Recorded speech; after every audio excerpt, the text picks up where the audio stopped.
Down the way, Welcome everybody. on the corner, right?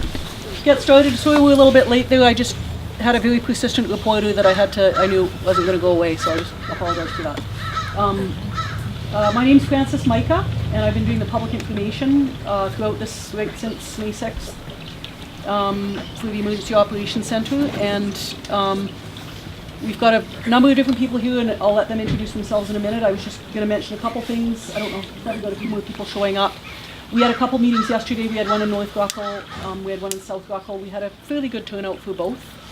And I always mention the same thing at the beginning of meetings, is that my job here is just to facilitate, make sure people's questions get answered, kind of do that kind of process stuff. And I just ask that, I know it's a major event, lots of emotion, lots of super big impacts for people. I just ask that you keep your emotion directed to the issue, not the person, because everybody's, all of us have been in some way, shape or form impacted by this, whether it's by working for 40 days straight or having your house inundated or all those kind of impacts. So we're all in the same, we all need to take care of each other, whether it's in meetings or so on. So we'll start off with, we've got Mayor Conrad's going to say a couple words, and then Chris Marsh, who's our EOC director, who's been here throughout, is going to give a little overview of kind of where we've been, where we're at, where we're going, and then we'll open up most of the time to just you guys having questions, and maybe I'll do the introductions right now just to get it out of the way. Start with Chris Marsh, Emergency Operations Center Director and Manager of Emergency Programs for the Regional District of Kootenay Boundary. I'm Rolly Russell, Chair for the Regional District and Director for Rural Grand Forks, so the bottom end of Johnson Falls. Bev Tripp, City Councilor. Chris Hammett, City Councilor. Wright Conrad, Mayor. Candace Lipside, the Ministry of Environment, Environmental Emergencies Branch. And David Reed, Manager of Operations for the City of Grand Forks and Chief Officer in the EOC. Introduce yourself. Kevin Gates, Deputy Manager of Operations for the City of Grand Forks and Logistics Chief in the EOC. Carrie Dalloway, Coordinator with the Disaster Financial Assistance Program with Emergency Management BC. Colleen. Oh yeah. Hi. Everybody knows Colleen Ross? For people who don't, there's some of the Colleen. This is Colleen Ross, who's one of the city councilors for the City of Grand Forks. And Mark Anderson, Chief Administrative Officer with the Regional District of Kootenay Boundary. Hi, Dan Derby. I'm the Regional Fire Chief in Trail, and I've been the Liaison Officer in the EOC. And Dale Harriet, Fire Chief of Grand Forks.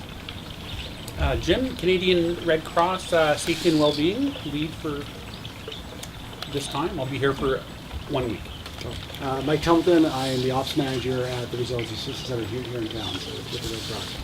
Okay, and as I said, I'm Frances Micah, and probably might see my name and heard me blabbing on various topics. So, and I'll also be facilitating the meeting on Wednesday from 6:30 to 8:30 at the high school, which is sort of a broader meeting with similar kind of a format, but just on a little bit bigger scale for all those people who couldn't come to some of the neighborhood ones, or it wasn't appropriate for them to come. There's another opportunity to talk to people there. And with that, I will turn it over to Mayor Conrad. Good afternoon, everyone. Thank you all for coming. We all know this has been a really complicated and difficult time for all the residents and actually for the community as a whole. This flood was a massive blow to everyone here. And there's a lot of gaps, a lot of questions that you all have. Hopefully, we'll be able to answer more of them today. I realize that the message we're receiving, that it's been very stressful because you haven't had the answers that you were looking for. Hopefully today we'll be able to fill some of those gaps. We're here with a lot of representatives, with my staff members, a couple of councillors, and people from the province. If you feel, and I'm sure a lot of you do, that we haven't directed ourselves directly to everyone answering your questions, my apologies for that. But we are really trying hard to get you all the information we can and every bit of support that we can. Just all hopefully hang in there like we did when we did the sandbagging. We all worked as a community, and we still got to keep working that way, because solid as a group, we will succeed and get through this. And with that, I will pass it on to Chris Marsh. Go ahead, Chris. Thank you, Mayor. So as I said, my name is Chris Marsh. I've been the EOC director for the duration of this event. Just want to talk a little bit about where we've come from. So we've heard it repeated, we already know it, but we've heard it repeated by the provincial government folks that we've worked with. This is the most impactful flood in recent BC history. So the number of homes impact, the complexity of the issues, we know that this one's been a significant event, and I want to thank you all for being here today, because I know you've all been very busy trying to bring your homes back up to a state where they're livable and you can be back in them. I know you've been helping with friends and looking after friends and family, and so thank you for taking the time to be here with us today. I think it's important to mention that throughout this event we didn't lose any lives and we didn't have any serious injuries, and that's thanks to yourselves for looking out to each other and the first responders that we have in these communities who did undertake rescues and helped people when they needed it the most. So we do have at least 420 homes that have water in them right across the boundary from Carmi up by Big White right down to Christina Lake. So the effects of this flood were widespread right across the boundary, and of course the city of Grand Forks was particularly hard hit by this event. We've seen visits and cooperation from our provincial government partners, right from the Ministry of Environment, Ministry of Agriculture, Forests and Lands, not just operational folks in our regional offices locally, but also from assistant deputy ministers, right through all levels of government, right to the federal government, with the military arriving to assist as well. So it's sort of an unprecedented level of cooperation across those levels of government. During this event, we had over 100 people in the Emergency Operations Center at certain times. Great cooperation from our utilities partners. Our friends at the Red Cross have done an amazing job with staffing the reception centers we had here and in Midway, and of course the Resiliency Center that's open now. That center will be open until June 27th, and of course those folks are there and other agencies are there to support us through this event. Going forward, the Red Cross will be here long term to make sure that nobody slips through the cracks, so that that there's people available to support the community as best they can for the long term, and that's similar to a model that's been used during last year's unprecedented wildfire season.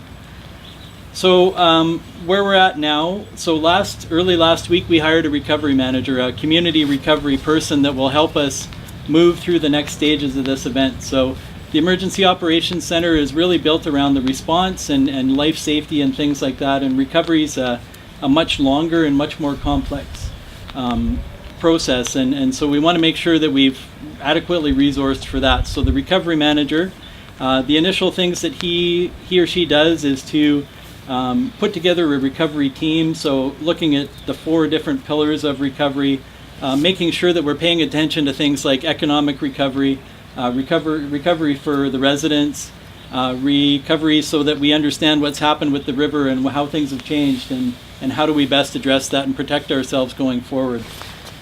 That recovery manager, a big part of the recovery plan that this person will be putting together is also things like an unmet needs committee. So if you don't necessarily get the resolution that you're hoping for or that you need from things like your insurance or from the Resiliency Center or from Disaster Financial Assistance, an unmet needs committee can try to help meet those unique needs that are in the community, and we can try to get people back on their feet as best we can.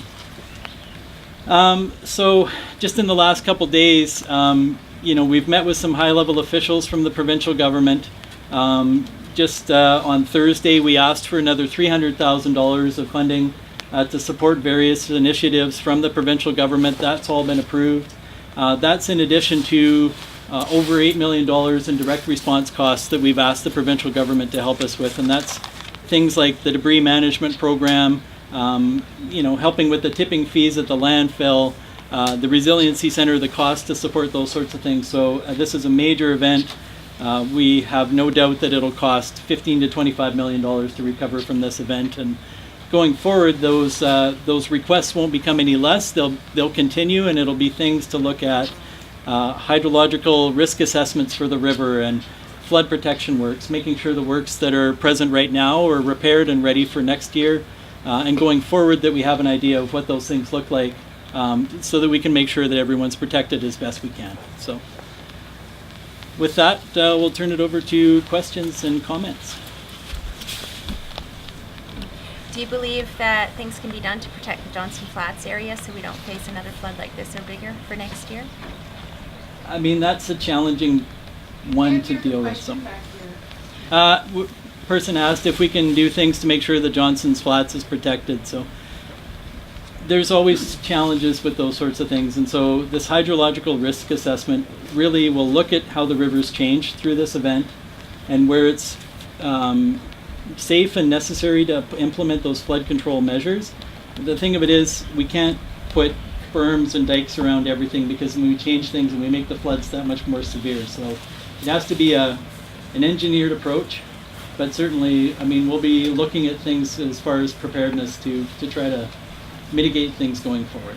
And there will be a lot of work, like guaranteed there's going to be a lot of conversations moving forward about, especially after we have that assessment of what the river's doing, in terms of figuring out how best to manage that, right? And so that's where all those conversations will be about replacing dikes or placing dikes where they were not previously. So that's certainly on the table for conversations going forward, right?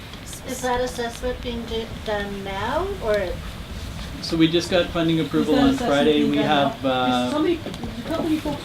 we have a contractor lined up to meet with early this week.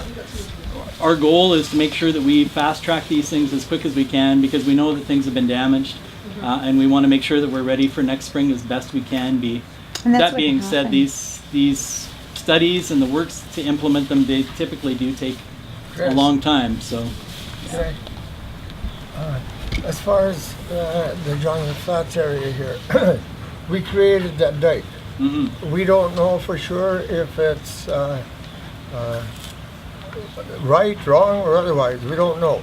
But is there any kind of help that we could get in order to sustain it so that it's there? We could cover it, we could plant grass in it, or do something with it so that, I don't know if it's done right or not, but I think maybe we should still have it, because some of the dikes that we made in '97 really actually existed and stayed. You're right, Paul. The dike has to be all of Johnson Flats, because what happened? I just wanted to know if we could get help in covering this or doing something with these bags. So part of this risk assessment will be to put together plans for the different areas where we know we have issues, and Johnson's Flats is one of them. The Ruckle neighborhoods are another. Manly Meadows was, hugely impacted during this event. We'll have to look at those specific situations and see what can be done. And part of the study will be to recommend engineering works that can be undertaken or enhancing existing works where it makes sense to do so, to make sure that things are going to hold up during the next event. So we'll go 1, 2, 3. Yeah. Okay, so having been there on the 10th, and first of all, my parents never had a drop of water in their basement since they've had the place over 50 years. And they exceeded building expectations. They were entry level, not basement. And in '97, Dad was looking at the river and he thought it might break. He built a dike halfway around the house. So nothing has ever happened, but on the 10th, we were staying there, and we, after they were evacuated and trying to protect the house. But basically, to get out of there, my son was up to here in water and me up here.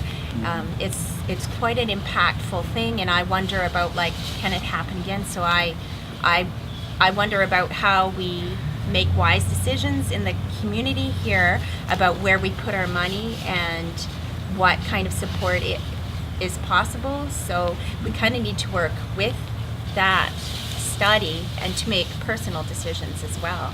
That needs to be coordinated, because it's hard to know how to go forward. It was rather scary. Yeah. Did you guys hear the question? Yeah. You want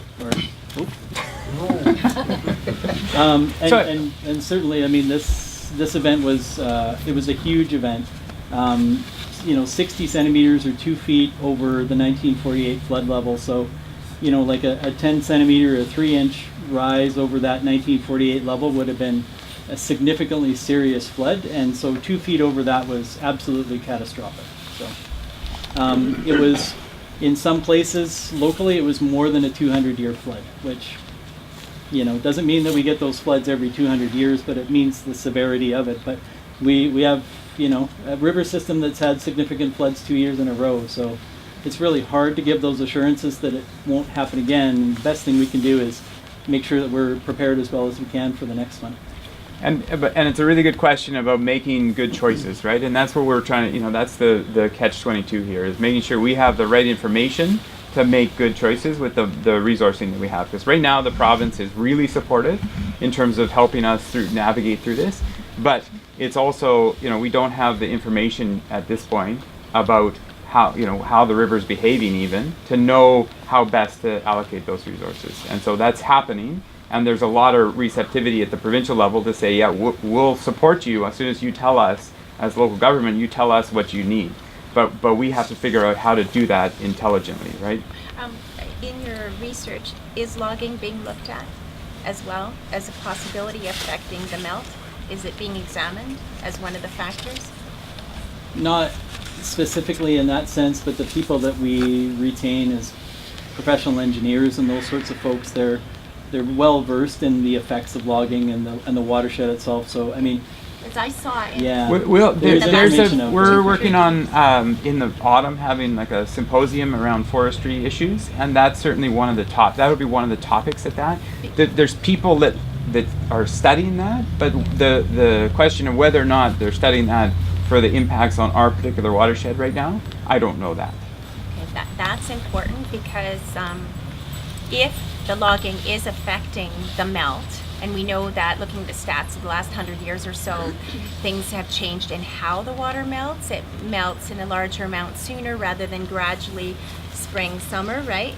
So if logging is affecting it, if we examined it and we found logging is affecting it, then we have to say, okay, what do we do? Do we replant? How long does it take for trees to grow? So it is important to examine all the different possible factors that could have contributed to this, and if we have a good enough guess of what we think when we've looked at all the different factors, then it makes us more empowered to examine what we can do. So we do need to look at everything. And Chris talked about the notion that we've got this we're building this recovery team and a plan, a strategy for recovery, and that includes addressing those different bins of things like the physical infrastructure and the economy and the business impacts and the social, psychological impacts and the environmental impacts. And so a question like that would be firmly lodged in that environmental kind of bin for that, and that's the sort of work that the watershed, the Kettle River Watershed Authority will address at that table, regardless of how that recovery strategy plays out. Those questions will be put there. Okay, I live down here in the corner on the marsh, so I get impacted by the river. Even last year, my house is all surrounded by water because the water comes up the creek and then it goes into the marsh and it comes from both directions. So I'm wondering what they can do, or what they're going to do to protect me from the marsh and from the river. What can they do down there? I mean, again, our plan is to have at least some of those questions answered by this hydrological study, and as well, I know a big part of what the city's going to work on over the next at least 12 months. I mean, an accelerated plan around flood protection works, but going forward, looking at situations like that, what can be done to assist with situations like that. And we heard the same sort of discussions at our meeting last night in South Ruckle with concerns around the lack of dikes or spots where the water does come back in and fill the low-lying areas. So it is recognized, and it is something that we'll have to look at. Even last year, the flood wasn't extreme, but our house was completely surrounded by the water, and the sheds were all full of water, and we lost tons of stuff that last year too. Mm-hmm. And we're seeing the nature of these floods. Last year and this year were very similar. At the beginning of May, we had a 238% snowpack, and then the month of May, we had the hottest May on record. So the combination of those two things, and like we said, how quickly the snow melts is part of the issue around why these floods can be so severe. Okay, so just for information, so one of the things with Johnson Flats with the huge flood is that down from Leona's, like 10 to 15 trees came down in that area. And that river came all the way this way, okay? So we saw the impact. So my question is something going to be done on that riverbank there? And 2 days ago, like 2 more trees came down because the bank is so unstable.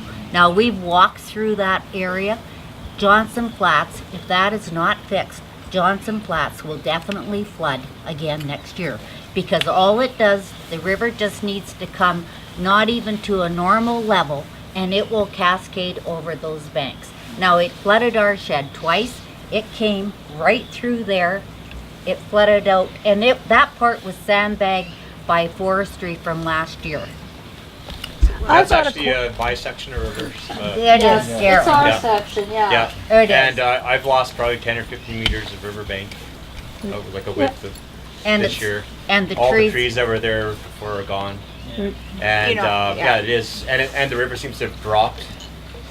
So the old river bed's probably not all that significant anymore. So and it's fortunately it's past my houses, but there's a lot of residences downstream from my place that are So you could likely impacted in the future. And that river from Darren's place, actually it impacts, there's probably 10 of us, but it also impacted this area down like where you guys are too, because that river came through. That river came so fast, and I'm a good swimmer. We did not even walk into our place, because if you slipped, you would be gone. I had to get a boat to get me out. Yeah, if that area, and I guess that's my question, is that going to be fixed? If not, we are going to be in here the same position next year. There is no question about it. Anybody see my So solar? I hear. So I'm just going to, just before, I think your comment is Yeah, germane my to the same comment topic. is and then very we'll- germane to your statement. They have put up sandbag dikes. Now, I've noticed one guy is pulling his down. And it's on the Never. curve No. of, he is. It's on the curve of the river coming towards Darren's place. On 19th there? Yeah. All my The bags are in 19th place. meets the new bank over there. He's already. He's already pulling them down. Which Like, he's got there. I mean, it's private property, right? He has the right to do that. But yeah, but he's I don't leaving think it's a himself good wide idea. open for a major lawsuit if it happens No, again. I put seed on my sandbags. Oh, yeah. Yep. My parents did that too. They seeded it and they threw wildflowers on it. And you wouldn't Absolutely. believe the wildlife you have. So it sounds like. I do. Sounds like key issue in that area to do with both debris, probably erosion and avulsion that's gone on because of this flood and before, and what are plans. Yeah, but like, I mean, if the sandbags there are going up to be a there, plan? Is there going to be a plan? until this Yeah. study is done, should they not stay? Well, we're probably not going to Late flood now. till next. We're not going to time win that year. one. I know we're not going to, but it's a Yeah, good go question. ahead. So go ahead, Chris is ready to. speak to some of We will the early flood- comments we will there. flood next year. Oh yeah. If that is not fixed. Yeah. There's So no there's 2 requests into the provincial government right now. So the first one is that hydrological risk assessment. We need to understand how the river's changed, how it's going to continue to want to move over the the coming years, and that's a big part of you've talked about lots of people have lost big portions of their river banks. In some places, like I said, Manly Meadows, the river literally wants to go down the road instead of around the outside. So lots of different spots to look at. This is certainly one of them and one of the major areas of concern. The second, or one of the other requests that we made to the provincial government was for a debris, what you want to call it, a debris scan. So look at both things from the built environment that ended up in the river, whether it's sheds or concrete and those sorts of things, and how those are going to affect the environment and how they need to be removed to make things safe. Along with that, we look at things like log jams or trees that have come down that are redirecting the river where it would make sense to remove those to prevent flooding in the coming seasons. So those are 2 different things that are going to happen here as quickly as we can make them happen over the next couple months, so that we can implement the actions from those studies as quick as we can before the next freshet season. And then the second point was sandbag removal, private property. Yeah, we've asked people to keep their sandbags in place at least for the month of May, so that we can be certain that we didn't see any more peaks and we wouldn't see any further impacts from the river, but things are down quite a bit now, and even with the rain they have forecast for this weekend, they're not showing any further risk of flooding. So, you know, in places around people's homes where it makes sense to take out those structures, that's okay, but along the riverbank, I mean, we can't advise anybody to build berms or dikes, but what you do on your property to protect yourself is, you know. I mean, that was the first place I saw standing water. Was on his property. The question was, what's wrong with dredging the river? Yes. I think at least part of the issue is that there's a lot of sediment in this river. It's an uncontrolled river. Like, it's one of the few rivers in this region that runs so dirty and brown in the spring, right? And you know, that Columbia River doesn't do the same thing over in Trail because it's backed up behind the dams. And I think there's just so much sediment that even, you know, if you were to dredge, I don't know how long it would make a difference for us. So. It's the amount of energy that comes through this river every spring is enough to basically, if you dredged it, it wouldn't have any significant impact because the river would redeposit and it scours every year. So I want to come back to that question briefly about fixing the riverbank, because part of the challenge comes back to that idea of how do we know how to fix the riverbank, because there's a lot of complexity there, and anything we're doing on the riverbank somewhere is having an impact on somewhere else, and so that's why that's part of that why having engineered dikes is very different from having the earthen berms, right? Because then if it's an engineered dike, then it's not acceptable for somebody to dig out a patch of that, right? So that's where we need to have more of that information to be able to figure out if we want to go, if Johnson Flats, we want to go and say, we think we need engineered dikes here, here, and here, we can do that, but we need to have a lot of information behind us in order to get to that point where we're saying we want engineered dikes built here. So really, I get that. But I guess, you know what I don't get, and this makes me really nervous, is the fact that are we going to have something done by next year? Yeah. Like that's what we want. That's the bottom line. That's what we all want to know. Like, is something going to happen? I get that we have to do studies. I think all of us get that. However, what we want to know, are we going to get some help? So I can answer the help question. Yes, you'll get some help. Did you want to speak to that, Dan? Well, I was going to say, I think from the perspective of the Emergency Operations Center, we've been focused on full-on response for the last, just over a month here. And as we transition into recovery, I'm hearing everybody's concern, and we are concerned as well. And we need a little bit of time right now, and I think that's sort of we want to see something done before next year ourselves, to support yourselves. I just going to ask for your time today, and we're going to come back again. This isn't like we're going to meet with you today and walk away. We need to get the information from the right people, and it could be that part of the solution for your question is that there's something done short term that holds us till we get a longer term solution. So those are the types of things when you talk about the sandbags and those sort of things, the berms are not a long-term solution because a berm is not an engineered dike. And so that's the conversation we need to work through as a group. And you will all have an opportunity to contribute to that. And I mean, it starts today for us to bring that forward. But there's a bit of time required to get the right people engaged now to do the appropriate assessment. But I think there's two things. Longer term is something short term because can I guarantee anything for next winter? I don't know the answer to that today.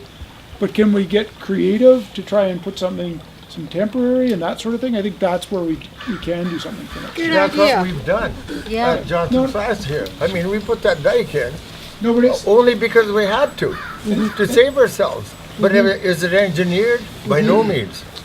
It was engineered by us just to save our own homes, that's all. That cost us a fortune because we couldn't even get sand at the arena. It didn't cost the government anything. It cost us money individually. So it sounds like the requests are similar, across what people are saying. Exactly. Both from the answers of whether this structure that you guys have put you sweat and equity into and money probably too, whether that is the solution or whether it's something else to do with the debris or something else to do with the structure at this corner you're talking about. Yeah, it and what just comes and what I along hear the Dan beautiful saying corner. is And this all will of have that's to do- on the table, but there's a little bit of time required to answer some of the bigger questions, so we're going down the right path. This is why these are happening, is because there Yeah. is no structured dike. Got it. Everything That's why impacts this everything is else. I get happening. that. Yeah. If it, But we've like been Carol asking is for a saying, dike in Johnson Flats for years. And it happens that, okay, it's a bigger flood this year, and we're getting more attention, but it just goes away right after. People have walked the rivers with us, and nothing's been done. Nothing. So, let's get something done. All I can do is give you the assurance that we're not have a going formal away. one. We won't go anywhere. I hope We'll be not. here with you guys I hope to try not, and because Chris rectify will go to this. trail and pull you back. Yeah. Anybody got a spare room? Because I'm going to be here a lot. Right. Good. And whether You we can have stay a at our monthly place, meeting, Chris. I don't know. So, But it's all got to be Are we figured gonna out. have We'll a meet when monthly it's. meeting? How will you keep in touch with Yeah. us regularly? So, I mean, Francis, who does communications on behalf of the RDKB, will continue to provide information. Like Dan said, this won't be the last meeting that we have. We need a little time to get this recovery structure up and running and make sure we have the right people engaged for that. The City of Grand Forks also has brought on a communications person to help through this process. So there will be information coming out, absolutely. There'll be opportunities to contribute, to be consulted, absolutely. There'll be discussions going forward from here. And you guys here are more organized than any of the other neighborhoods in this area, right? And so it's really important. That's a huge asset and something that will help that dialogue back and forth, right? Be it for you guys to be able to get together and be clear about what your needs are is very helpful for us in terms of then communicating that either to our own decision-making process or to the provincial decision-making process. and the other thing is also, is what I was saying about us getting that dam in place. We thought that there was, a lot of it was donated.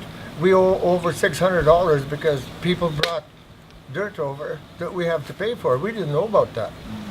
But we do get a bill, and I was just gonna say that at this meeting, that there are people that want $600 for the dirt that we got. I didn't know that. Yeah, I So didn't you're making either. an announcement, is what? Yeah, it just happened. So Chris, when do you anticipate these people all getting together and getting some action done? Because So like talk is talk, right? yeah. Yeah, But yeah. sometimes action is action. So what is do you have a timeline? Because Yes. time goes like Oh, that. Yeah. Well, I understand. Yeah. So we hired the recovery manager last Monday, Steve Newton, who was employed by Emergency Management BC the week before that, before he retired. So we snapped him up as quick as we could get him, and he's a really great asset for us because he has those contacts provincially that he can call on. That he knows how the system works there. But his role with EMBC and Kamloops, he worked a lot with rural BC, so he understands the issues that we face in spots like this. In the 3 days that we had him last week, he put together the beginnings of a recovery plan. Like I said, we made those $300,000 worth of asks to the BC government, and we started putting together, identifying individuals for this recovery team, and we'll be having more discussions about that on Monday. I would expect by the meeting on Wednesday that we should be able to make some announcements about who's in those specific boxes. And we'll just keep working forward from there. But by Friday, I would expect that team would mostly be built out, and then from there, it's a sprint, to get as much work done as we can over the summer and into the fall before next freshet. So. But also, uncomfortably, please don't think that by next spring that there's going to be an engineered dike all around Johnson Flats. It's also really important for us to be realistic about those expectations. I And don't think a project like that is enormous, right? And so even if the decision is made to go down that path, that's not going to be in play by next spring. Well, I guess we want to know even if temporary. there's like a little Band-Aid. If there's a Band-Aid. We'll do better and than tip- Band-Aids. We'll do better than that. It But doesn't have to be an engineered dike, Yeah. but you need to do something to buy some time. Because we don't, Which- our house, we just don't lose the basement. We lose the whole upper floor because we don't have a basement. We're on a crawl space. Yeah. So our house, every time, like some people have lost basements and stuff, but they've still got their main structure. Our whole main structure had 2 feet of water in it. And So what again, can- just you know, it's easy for us to say like, oh, it's complex and everything, but it's important to realize that, right? Like, so if there are implications for if we dike this whole stretch of river, then what happens to South Reckle next year when we get a big flood, right? So that's why these decisions are not simple, right? And there's certainly, I think, coming back to Dan's notion, right? The intermediate kind of stages are going to be really important for us to figure out what that looks like, and those are more likely to happen soon. And a question up top, Hugh, and then Hugh, and then we'll go over there. Right, so there was a lot of sand and there was a lot of sandbags, yet we were refused any of them down here. And now I hear that we're going to be charged for it.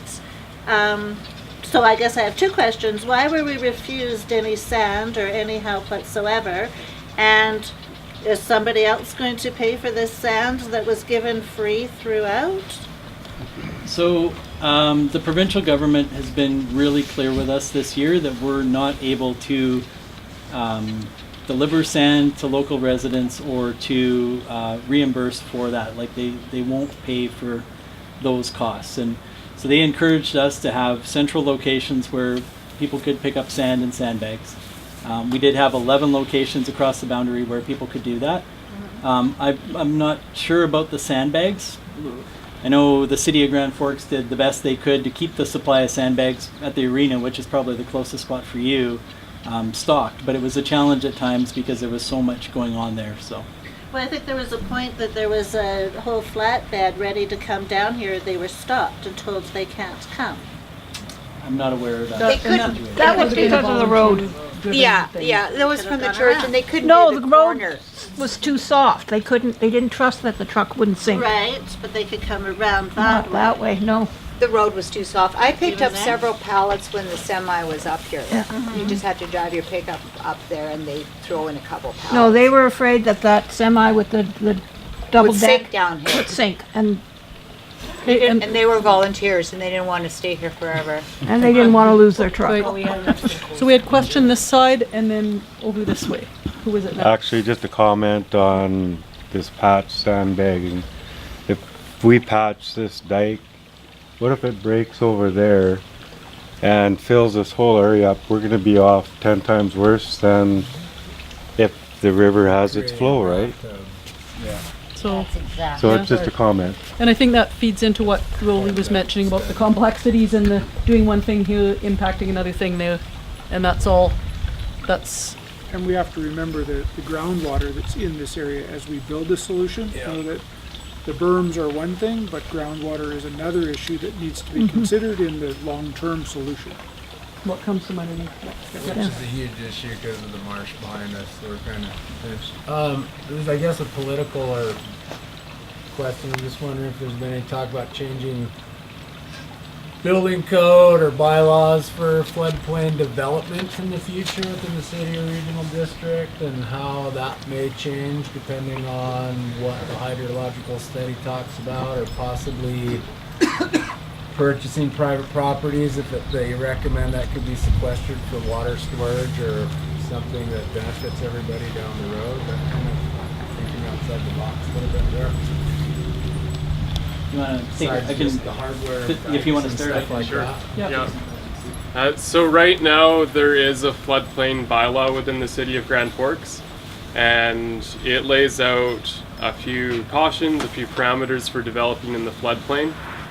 Certainly high density development is not encouraged in any floodplain.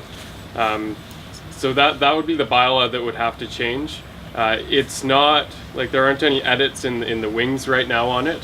There's a couple of changes to the zoning bylaw that will be discussed at a future council meeting, and that'll be talking more about how to help recovery in terms of looking at some affordable housing and things like that for getting folks back onto their properties if their entire house was destroyed, as we saw more in Ruckle than here. But so those are the changes that are in the works right now.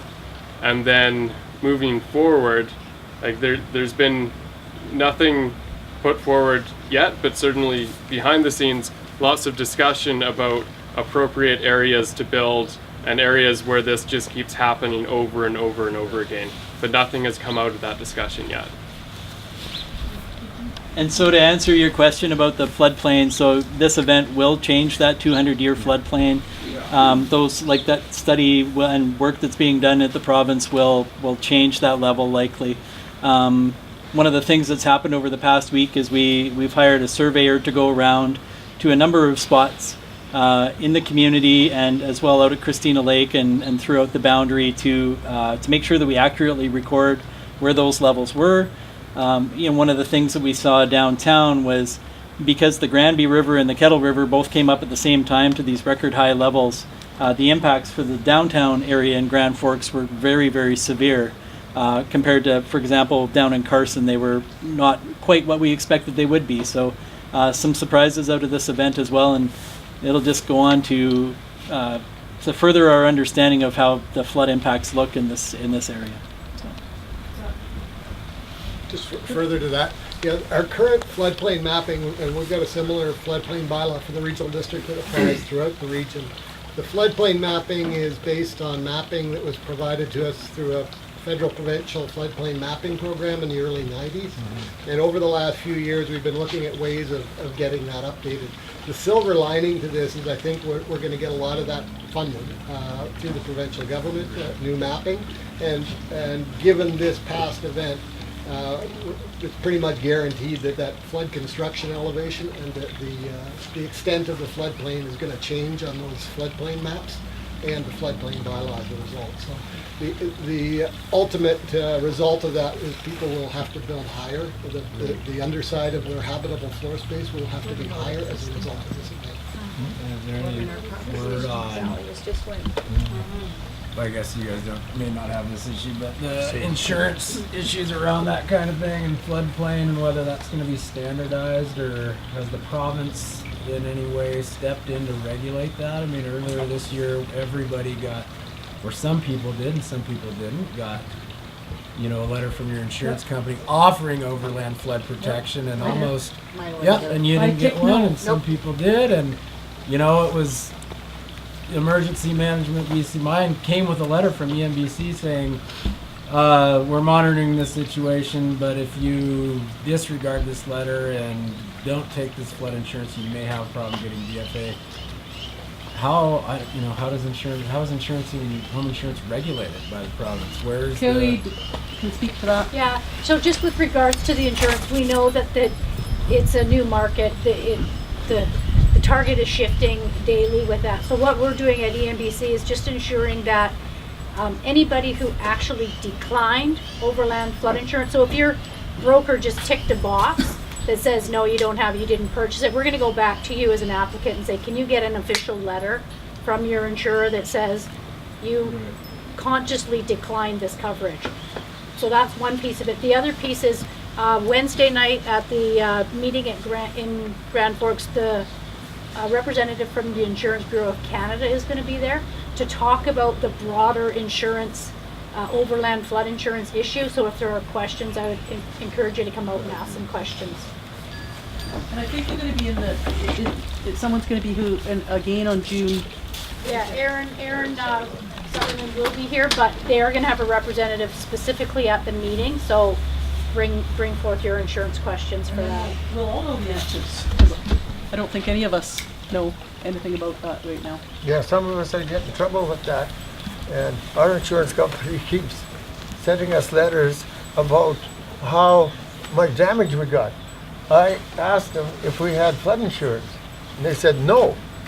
But we Sounds like keep us. getting letters, and the government people that are here assessing the damage are probably saying, well, if you're getting these letters, you're not getting anything from the government either. No, the people that for disaster financial assistance, no, the damage assessors won't be making any determination on eligibility. That's done in Victoria. Okay. Yeah, Julie's because solution with disaster financial assistance, who's here to speak to that. So yeah. And then of course you've met some of the assessors, probably maybe one of the 11 assessors that's going around. Well, I mean, we don't want an assessor, we don't have no flood insurance. It just seems to But me they if keep we're gonna saying it, I don't know standardize why. building elevations and But you bylaws want and the stuff like assessors from this, disaster finance. why not standardize Well, insurance? with the disaster, yes, but not from the insurance company. Yeah. Yeah, that's funny.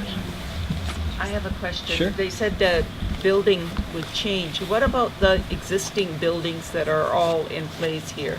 How does that going to affect the existing homes? We could change the new applications for the area and say you have to build your house up 10 feet or something like that. But we, longtime residents here, have been here 50 odd years. How's that going to affect our homes? The actual answer is that changes to the building code don't have an effect generally on the existing dwellings, right? So we're well, Pretty well. I would That's what I was thinking.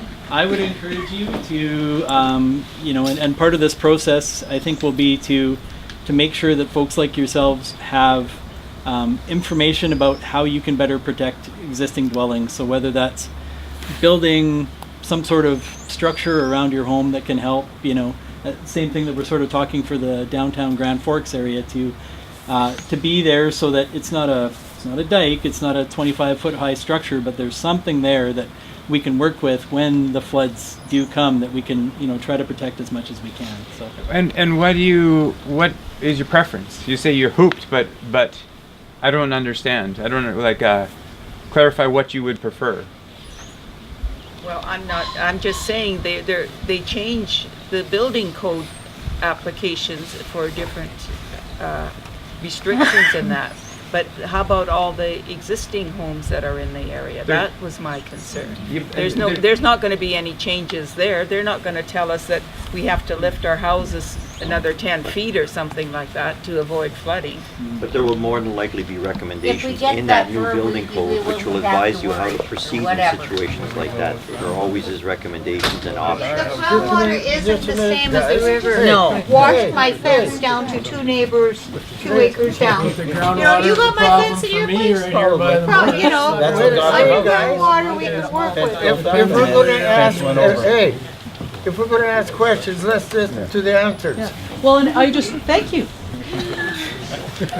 Question here in just one moment. I was just going to mention though, if you have a private home that's your investment, your private investment from which you benefit or not benefit or whatever, it is your asset to invest in.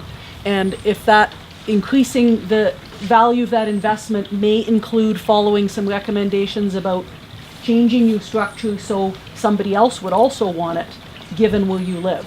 So some of these are private decisions about private property and your own asset that don't involve government doing something. So I just wanted to clarify that piece too, and a question here too. Okay.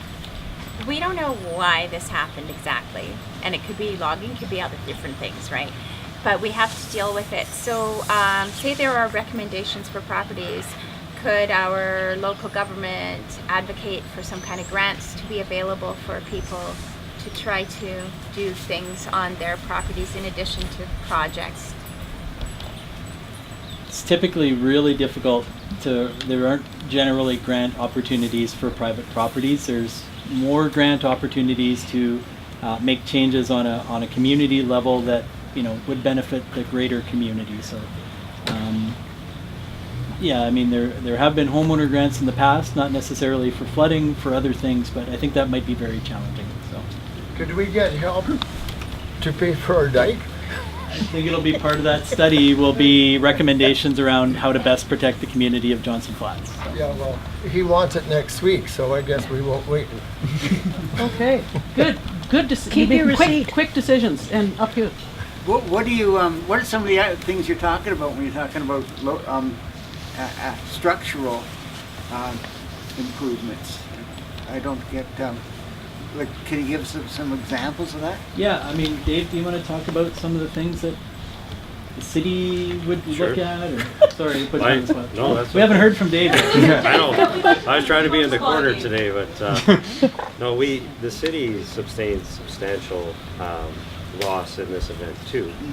Just dealing with the city's insurer, we're looking at about $1 million worth of damage. So we're looking at trying to upgrade some of our infrastructure so that we can keep it from happening again and keep the sanitary systems, working, our electrical systems working, all that type of stuff. So we're looking at applying for certain grants for the community, for our infrastructure to benefit everybody.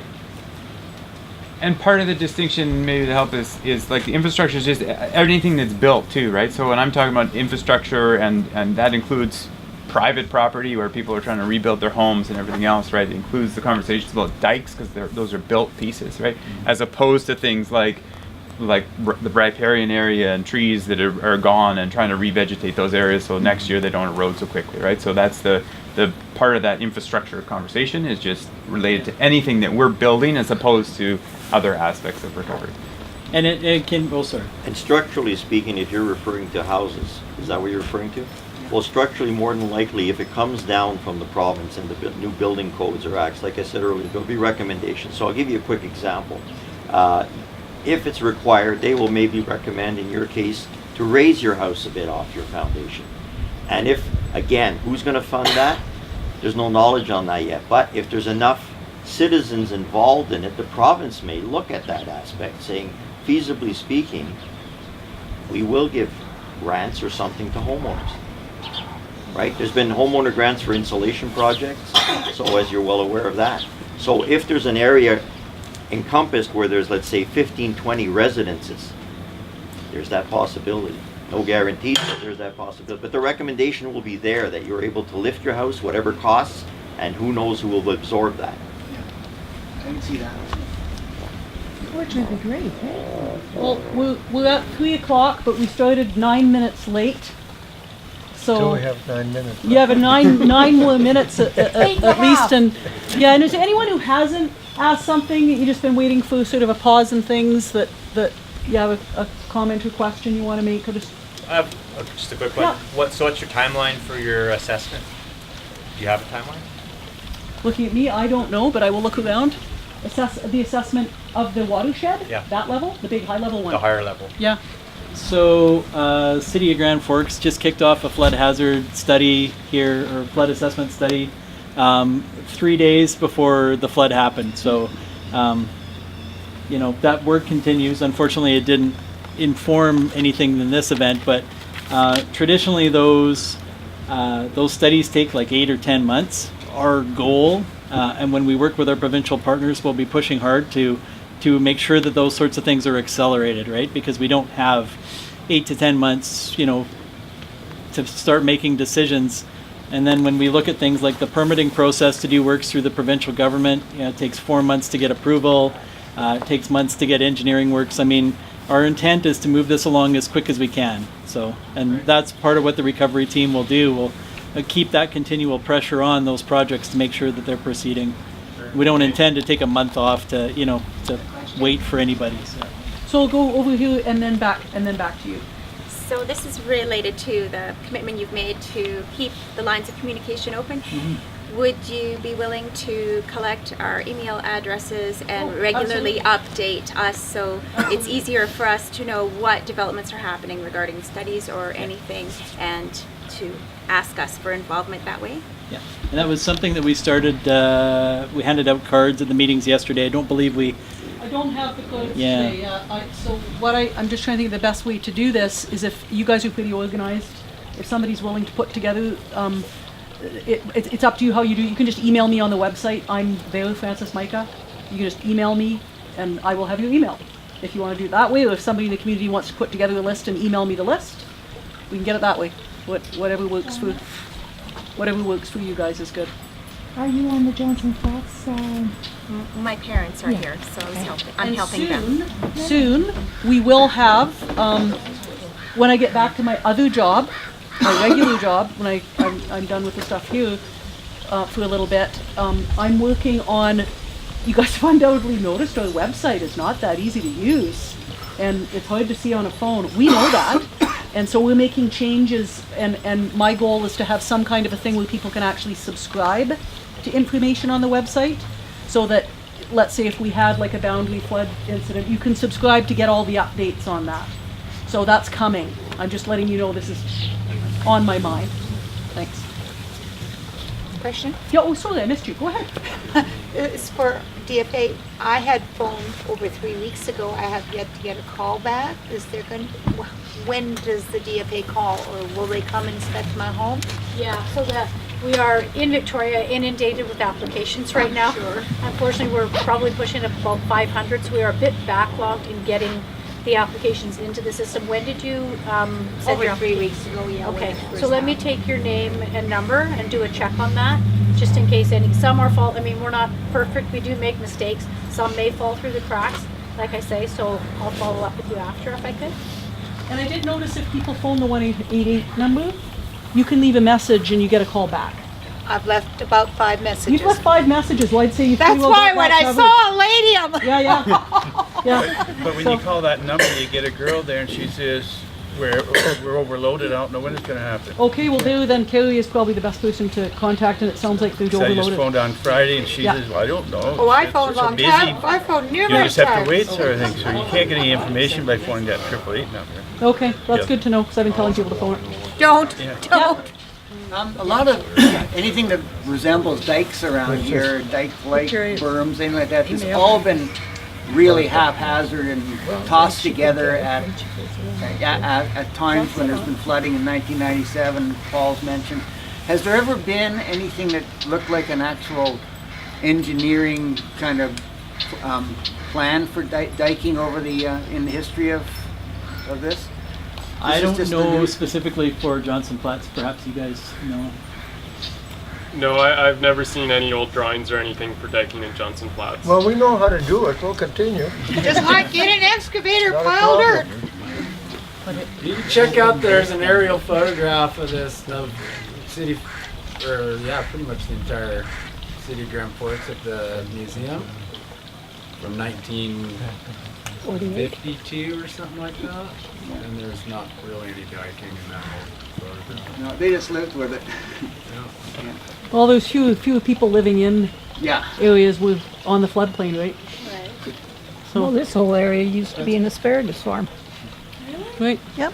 Well, Question here. question over this end. Yeah, go ahead.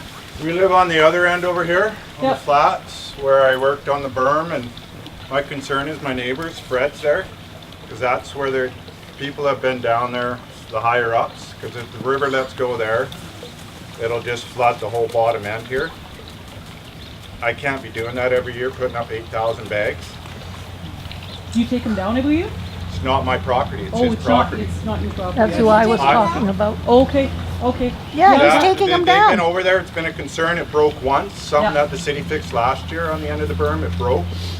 And I came in and hauled in my own rock and material with his machines. We did our own thing to save our own places. Right.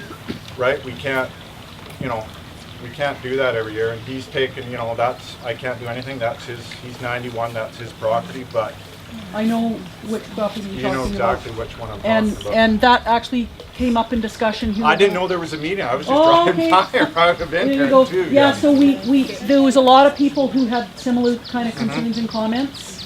And just to, maybe Chris, just to reiterate that that the Yeah, so one of our main priorities right now is this hydrological risk assessment, see what's changed in the river.